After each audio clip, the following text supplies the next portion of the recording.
Alright, so just a couple things about your new pellet stove. Whether it's new, whether you've had it for a while and you just want a refresher, we're just going to go over a few things. If your pellet stove is new, first and foremost, your initial firing process, the first time that you start this up, there's painted components and the paint needs to cure.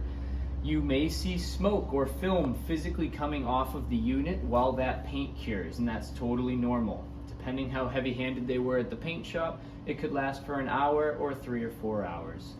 9 times out of 10, it does not set off a smoke detector. However, if it does, it's totally okay. Unplug it and plug it back in a couple hours. After that happens, it will never happen again. Once the paint cures, it's only that one-time thing. All right. Second, this is ceramic glass so that it can handle the heat from the fire. You can't use any household cleaners on it, no Windex or anything. There's ammonia in household products that over time will break down this ceramic glass, and it's a couple $100s to replace. On the inside of the door here, you'll notice that there's a gasket. It's just a braided rope gasket. It may look like it's pulling or fraying in certain areas, but it's okay. Don't pick or pull at it. In years, 5, 8, 10 years down the road, you may need to replace this gasket. But if you pick or pull at any pulls or tears, you're going to turn 8 years into 8 months. All right. So water on the glass is fine, or you can use wood stove glass cleaner. All right. But it needs to be ammonia free, whatever it is that you use. On the inside here, you're going to see your burn pot. Your burn pot is arguably the most important thing. That's where your fuel is going to sit. That's where you're going to have your fire. You need to make sure that that stays free and clear of carbon, of rock, of unburnt pellets. So every couple weeks or so, you can use your eye test. Depending on the quality of fuel, it may need to be once a week. You want to make sure that there's no rock-like substance that's built up on this. It's called carbon. See our other video for how to clean your burn pot area. But you want to make sure this is free and clear.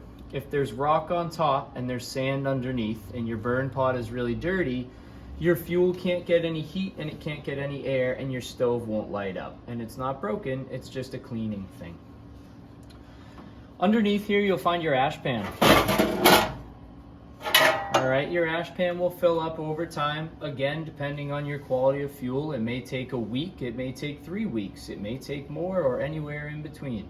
But once it's full, just take it outside, dump it in the back somewhere, or put it in a bucket that preferably has a cover. If you do leave your ashes in a bucket, be sure to leave them on a non-combustible material. Do not put them on a hardwood floor. If you put them on a hardwood floor, you may get a rust ring that appears, or a burn ring, okay? Another thing you can get is an ash vacuum. It's extremely convenient, but you do not need one. You stick it in a closet, and once a month or so you pull it out, and it's really convenient to clean out the inside of your stove. Over time, ash is going to build up on the inside here on your heat exchanger, and that's totally normal. So if in the middle of the winter your stove is working but it feels like it's just not as hot as it normally is, take a paintbrush or anything that will get some of this soot off. Some of the scrapers have a spade on the top, okay? The spade will fit right inside these heat exchangers, and you can just kind of scrape the soot down into your ash pan and then empty it out. All right, so use your eye test. If your glass is dirty, clean it. Keep an eye on your rope gasket. Brush off any soot that develops every few weeks. Keep your burn pot clean, and when your ash pan is full, empty it. And this should all take only about 5 minutes or so every couple weeks to ensure that your stove stays running.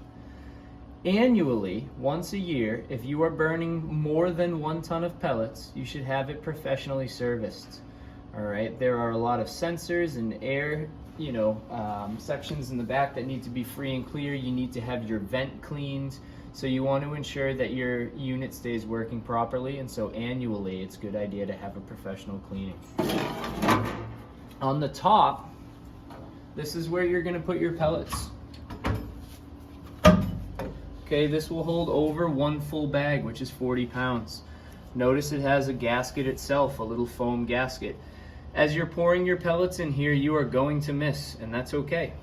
Pellets are probably going to fall up here on top of the gasket or underneath the little lip here.